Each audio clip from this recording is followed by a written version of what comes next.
জনাব তারেক রহমান সাহেবের ID card 24 ঘন্টা হয়ে গেছে, আলহামদুলিল্লাহ। এটা খারাপ দিক না। তো আমার কথা হচ্ছে, জনাব তারেক রহমান সাহেবের আইডি কার্ড যদি 24 ঘন্টায় করা যায়, আমারটা 24 ঘন্টা হবে না কেন? আপনারটা 24 ঘন্টা হবে না কেন? কথা বলেন না কেন? এখানে বাধাটা কোথায়? আমরা জন্ম নিছি, দুনিয়া হলো জন্ম নিবন্ধন আর ভোটার আইডি কার্ড আর হলো সার্টিফিকেটের নাম সংশোধন করার জন্য। এটা করতে করতেই তো জীবন পার। ঠিক না বেঠিক বলেন? আপনারা যদি জনাব তারেক রহমান সাহেবের আইডি কার্ডটাকে মাত্র 24 ঘন্টায় করতে পারেন, তাইলে বোঝা যায় আপনাদের কাছে এমন প্রযুক্তি আছে যে 24 ঘন্টা আইডি কার্ড বের করা যায়। আপনি সাধারণ মানুষকে সার্ভিসটা দিচ্ছেন না কেন? সুদ খাওয়ার জন্য, ঘুষের ব্যবসা করার জন্য। কি কথা বলেন না কেন?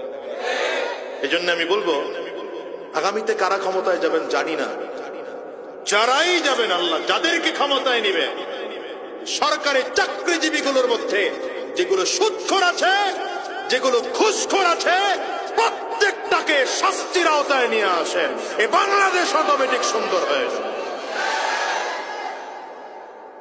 আমার দেশের হাজারো মানুষকে আমি দেখেছি শুধুমাত্র আইডি কার্ড ঠিক করার জন্য 100 দিন দৌড়ায়, কাজ হয় না।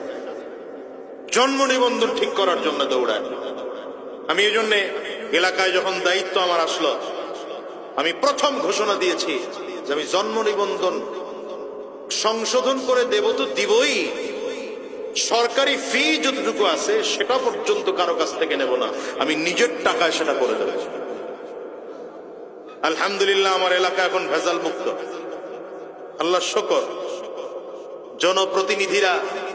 জনপ্রতিনিধি হইল যে আমার আয়সা আমার যেটা কাজ করতো এটা আমার প্রস্তাব দিছে, হুজুর 100 টাকা করে, স্বাক্ষর দিলে 100 করে। বুঝেন নাই কথা? আগের জন্য যেমনি দিছে, পরের জন্য যে এমনি প্রস্তাব দিব। বললাম কোনো 100 নাই, তুমি টাকা নিবা কম। আর আমি এটা ফ্রি করার ঘোষণা করে দিছি, নতুন আইডি জন্ম নিবন্ধন করবে তো ফ্রি, স্বাক্ষর দেব তাও ফ্রি। আমার তো জনগণের টাকা খাওয়ায়া ভোট নেওয়া লাগে নাই, তো আমি জনগণের সেবা দিতে গিয়ে টাকা খাবো কেন?